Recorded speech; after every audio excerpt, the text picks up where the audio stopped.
Everyone, welcome back to another video. It is मैं नाहिल और आज मैं जिस वीडियो पर रिएक्शन करने जा रही हूँ कुछ बांग्लादेश, पाकिस्तान, इंडिया से रिलेटेड वीडियो है।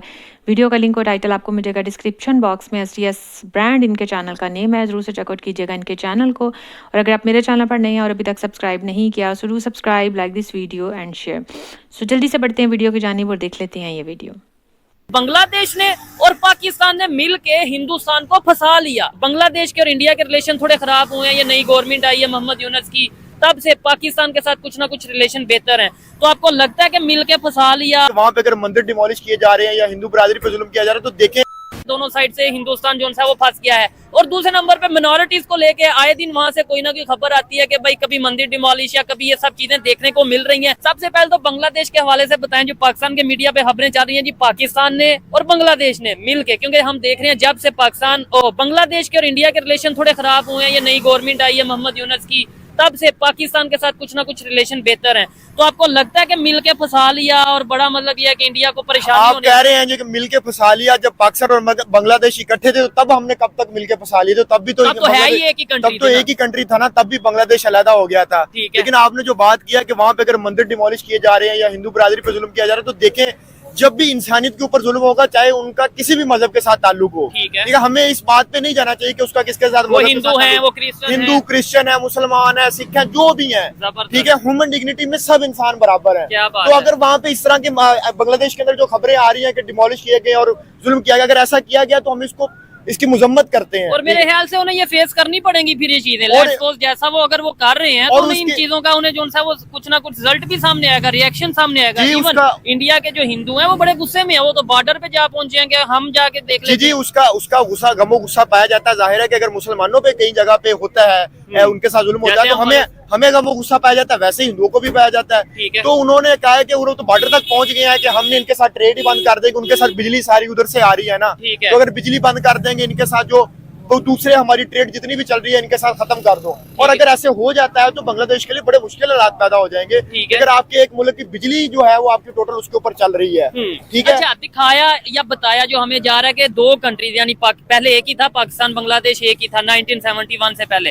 अब आज 2024 में ये खबर चल रही है कि दोनों कंट्रीज फिर से यूनाइटेड होते नजर आ रहे हैं और इंडिया को टफ टाइम देंगे। आपको लगता है कि इंडिया को दोनों कंट्रीज या कोई एक कंट्रीज टफ टाइम दे सकते हैं इकोनॉमी में, टेक्नोलॉजी में, या मिल के भी? देखिए, अगर आपने तरीफे तुरफे करवानी है तो मैं कह देता हूँ कि पाकिस्तान बहुत आगे जा रहा है। हाँ, लेकिन अगर आपने लेकिन अगर आप ग्राउंड रियलिटी की बात करें तो ग्राउंड रियलिटी ये है कि हम इकोनॉमिकली जो है वो कहीं करीब भी नहीं आते उनके।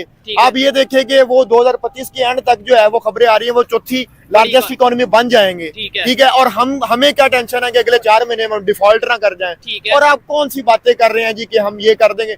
देखिए, जो हकीकत है वो ये है कि ना तो बांग्लादेश और ना पाकिस्तान दोनों मिलके भी इकोनॉमिकली जो है ना वो नहीं पहुंच सकते इंडिया तक। ना टेक्नोलॉजी में उनकी ऑटोमोबाइल इंडस्ट्री, उसके बाद उनकी जो सॉफ्टवेयर इंडस्ट्री, आप किसी का भी नहीं कर सकते मुकाबला। ठीक हो गया। अच्छा दिलशाद भाई, एक बड़ी खबर है, टेक्नोलॉजी से याद आया कि इसरो जो कि इंडिया की एजेंसी है वो और यूरोप की एजेंसी मिलके जाके सन को ऑब्जर्व करने जा रहे हैं। पहले उनका मिशन मून कामयाब रहा, अब वो सन को ऑब्जर्व करने जा रहे हैं। क्या समझते हैं कि हमारे इधर स्पार्को क्या काम कर रही है? उनके वहां से आए दिन कोई ना कोई ऐसी खबर हमें टेक्नोलॉजी को, डेवलपमेंट को, इकोनॉमी को लेके आती रहती है। देखिए, मैं थोड़ा सा अरसा आपके साथ आउट ऑफ टच रहा। इस दौरान जो है वो काफी ज्यादा खबरें आई इंडिया के हवाले से, इंडिया की अचीवमेंट से। रोज को खबर है कोई टेक्नोलॉजी में, कभी इकोनॉमी में, कभी उनकी फॉरेन पॉलिसी में। और रिसेंटली उनका चाइना के साथ $18 बिलियन की ट्रेड जो है खबर आ रही है वो चलनी शुरू कर। $18 बिलियन एक बहुत वर्थ रखती है और किसी भी मुल्क की इकोनॉमी के लिए ये बड़ा अच्छा रोल प्ले करती है। आपकी जो ट्रेड है, बेसिकली मुल्क उठते ही अपने ट्रेड की वजह से, ट्रेड के साथ उठते हैं। और आपकी और उनके फॉरेन पॉलिसी, कभी उनका प्राइम मिनिस्टर किसी मुल्क में विजिट कर रहा है, कभी कहाँ जा रहा है, उनका यूरोप के साथ ताल्लुकात, आप सऊदी अरब से ताल्लुकात, आप यूक्रेन से ताल्लुकात, फ्रांस के साथ, रशिया के साथ, अमेरिका के साथ। अब मुझे बताया कौन सा ऐसा मुल्क है और हमारा ज्यादा से ज्यादा हम कहाँ तक छलांग मारते हैं? सऊदी अरब और चाइना तक मारते हैं। हमारा यूरोपीय दुनिया के साथ बिल्कुल मामला खत्म होने के बराबर है। रिसेंटली इंडियन प्राइम मिनिस्टर का विजिट रहा अफ्रीकन कंट्रीज में, वहां पे जाके उन्होंने ट्रेड के ऊपर बड़ी बात। और इवन यूरोपीय यूनियन तो हमारी एयरलाइन तक बंद की हुई है, अभी तक एयरलाइन बंद की हुई है। हमारा पीआईए का जहाज जो है वो यूरोप पे नहीं जा सकता। तो हमारे लोगों के साथ ताल्लुकात ये इस तरह के, और उसकी वजह से सालाना $40 मिलियन का नुकसान हो रहा है उनको, सॉरी $40 मिलियन का नुकसान हो रहा है पीआईए को, क्योंकि वो यूरोप के अंदर वो उनकी फ्लाइट्स नहीं जा रही। ठीक हो गया। दिलशाद भाई क्या कहना चाहेंगे, हमारे इधर से जो खबरें आती हैं उनको अगर डिस्कस किया जाए, आपने ये बोला, नो डाउट आपने बोला कि भाई इंडिया से आए दिन कोई ना कोई खबर आती है, वाकई में कोई ना, अब तो हमें ऐसा लगता है कि यार इतनी तारीफ कर रहे हैं, इतनी तारीफ कर रहे हैं, क्योंकि खबर डेली बेस पे 2 3 4 कोई ना कोई वो अचीवमेंट करते हैं, कोई ना कोई अचीवमेंट करते हैं। हमारे इधर से कोई ऐसी नहीं, देखे उधर से तो ये खबरें आना एक मामूल की बात होगी, और मेरे ख्याल है ये टॉपिक ऑफ डिस्कशन भी नहीं बनाना चाहिए। हमारा मुकाबला नहीं कि भाई ये अचीवमेंट कर दी तो ये कर दी, वो तो रोजाना कोई ना कोई कर ही रहे हैं। ठीक है, जो अब हम क्या कर रहे हैं, हम अपने मसलों के अंदर फंसे हुए हैं। ठीक है, जब हम अपने मसलों के अंदर से निकलेंगे, अभी ये डी चौक पे जो कुछ हुआ है, आप लोग जो सुन रहे हैं, कौन सी रियासत है जो अपने लोगों पे गोली चलाती है? जो इन्होंने अपने लोगों पे गोली चलाई, वो पूरा मैंने एहतजाज करने जा रहे थे, उनके साथ इंतहाई जुल्म हुआ। क्या ये मुल्क इस जगह पे पहुंच चुका कि आप फ्रीडम ऑफ स्पीच भी नहीं दे रहे लोगों को कि वो बाहर निकल के पूरा मैंने एहतजाज कर सके? Thank you. वॉच की, और बहुत कम लोग हैं पाकिस्तान के ऐसे नडर जो कि रियलिटी के ऊपर बात करते हैं, और बड़ा अच्छा लगता है कि भाई इनको इस चीज़ के बारे में नो हाउ है, नॉलेज है, वो कुछ लेपा तोपी नहीं करते या बटरिंग नहीं करते, बल्कि जो रियलिटी है वो दिखाने की कोशिश करते हैं और जानते हैं उसके बारे में। तो ये सबसे अच्छी और बड़ी बात है। रही बात इंडिया की, तो वाकई मैं भी अपनी अक्सर वीडियोस में यही बोलती हूँ कि भाई कोई कंपैरिजन बनता ही नहीं है। पाकिस्तान बांग्लादेश अभी एक साथ हो गए हैं, पहले जो है वो एक दूसरे की शक्ल देखने के लिए रवा नहीं थे, लेकिन अब जो है न्यू गवर्नमेंट, फिर वही बात कि जब गवर्नमेंट चेंज होती है ना, तो किसी कंट्री के साथ उनके रिलेशन अच्छे हो जाते हैं, किसी कंट्री के साथ बुरे हो जाते हैं, तो वो सब अपने उसके ऊपर ही लेकर चलते हैं, अपने अकॉर्डिंग ही लेकर चलते हैं। तो भी उनके साथ हालात अगर अच्छे हो गए हैं, तो क्या पाकिस्तान के कहने से वो इंडिया के साथ इस किस्म के वो कह रहे हैं कि टेंपल डिमोलिश किए जा रहे हैं, ये किए जा रहे हैं? भाई मुझे ऐसा नहीं लगता कि कोई भी कंट्री जो पाकिस्तान के कहने से ये चीज़ें करेगी। आई डोंट थिंक सो कि पाकिस्तान उस पोजीशन में है कि किसी भी कंट्री से अपनी कोई बात मनवा सके। मेरे ख्याल से ये जो भी कर रहे हैं उनका अपना वो है, लेकिन हाँ ये बातें सुनने में आ रही हैं कि ये दोनों क्योंकि इस किस्म की वो काम कर रहे हैं ना जो पाकिस्तान में होते हैं, वो अब काम वो लोग कर रहे हैं, तो इस वजह से ये चीज़ें सुनने में और जानने में आ रही हैं कि हाँ वो लोग जो हैं वो पाकिस्तान के साथ उनके अपने रिलेशंस बेहतर हो रहे हैं और इंडिया के साथ जो है ना उनके रिलेशंस ख़राब हो रहे हैं। तो उनको भी पता है कि इंडिया के साथ बिगाड़नी नहीं है, क्योंकि चाइना तक के रिलेशंस इंडिया के साथ सुधरते हुए नज़र आ रहे हैं। जो 18 या पता नहीं कितने बिलियन की इन्होंने बताया कि ट्रेड उनकी साइन हो चुकी है कि भाई हम करेंगे। तो जब उनके रिलेशन अच्छे हो रहे हैं, जो कि इतनी उनकी ये चीज़ें हम देखते रहे हैं कि भाई फ़लाँ जगह पर वो घुस गए हैं और उनको इतना मारा या फ़लाँ किया हुआ, कि चाइना के साथ इतने सख्त अभी पिछले दिनों हालात थे, अभी उनके हालात बेहतर होते नज़र आ रहे हैं। तो मुझे नहीं लगता कि बांग्लादेश भी ज़्यादा देर अपने हालात उनके साथ ख़राब रखेगा, क्योंकि हर मुल्क जो है ना वो अपनी बेहतरी चाहते हैं।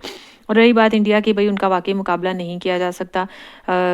किसी भी चीज़ को ले लो आप ट्रेड को ले लो, बिज़नेस को ले लो, इकोनॉमी को ले लो, आप टेक्नोलॉजी को ले लो, हर चीज़ में वो आगे। और अभी जो एक नई चीज़ सामने आ रही है कि भाई वो सन को भी एक्सप्लोर करने जा रहे हैं, तो इट्स मतलब ये कोई मामूली बात नहीं, क्योंकि चांद पर जाना एक मुझे ऐसा लगता है कि फिर भी वो एक अंडरस्टूड बात लगती है, लेकिन सूरज के पास तो कहते हैं कि मतलब आप उसके पास जाना तो दूर की बात, जो उसके करीब तरीन जो प्लैनेट है वो इतना शदीद गर्म है कि उसके ऊपर भी आपकी ज़िंदगी नामुमकिन है। तो फिर सन को एक्सप्लोर आई डोंट थिंक कि किस तरीके से वो करेंगे। ये तो एक बड़ा एक वो कहते हैं ना कि ग्रेट मिशन उनका लग रहा है, अगर वो इस चीज़ को अचीव कर लें। ज़ाहिर सी बात है सब प्रिकॉशनरी मेजर्स के मुताबिक ही ये चीज़ें होंगी, क्योंकि जब चाँद के ऊपर भी जाया जाता है तो सब जो है वो खाना पीना हर चीज़ और ये सब ऑक्सीजन वगैरह सब कुछ साथ लेकर जाया जाता है। तो सूरज तक आई डोंट थिंक सो कि जाना पॉसिबल है, लेकिन क्या उसको एक्सप्लोर करना है वो तो अब हम देखेंगे कि क्या करने जा रहे हैं, क्या नेक्स्ट इनका स्टेप है। तो ये कोई आम बात नहीं है, बल्कि हर चीज़ को साथ लेकर चलना ये कोई वाकई इंडिया से सीखे, क्योंकि हम नई से नई, वाकई ये बात है कि नई से नई हमें कोई न्यूज़ मिलती है, नई से नई हमें बात सुनने को मिलती है कि इंडिया में ये हो रहा है, इंडिया में वो हो रहा है। पाकिस्तान से हमें बस जो है वो नीचे को जाने की खबरें मिलती हैं। सो खैर कंपैरिजन बनता ही नहीं है। आप लोगों का क्या पॉइंट ऑफ व्यू है ज़रूर कमेंट करके बताइएगा। सो ये था मेरा रिएक्शन, होप सबको अच्छा लगा होगा। अगर अच्छा लगा है तो ज़रूर कमेंट करके बताएं, वीडियो को लाइक कर दें, चैनल को सब्सक्राइब करना बिल्कुल मत भूलिएगा। सो मिलूंगी आपसे नेक्स्ट वीडियो में, तब तक मुझे दें इजाज़त, बाय बाय।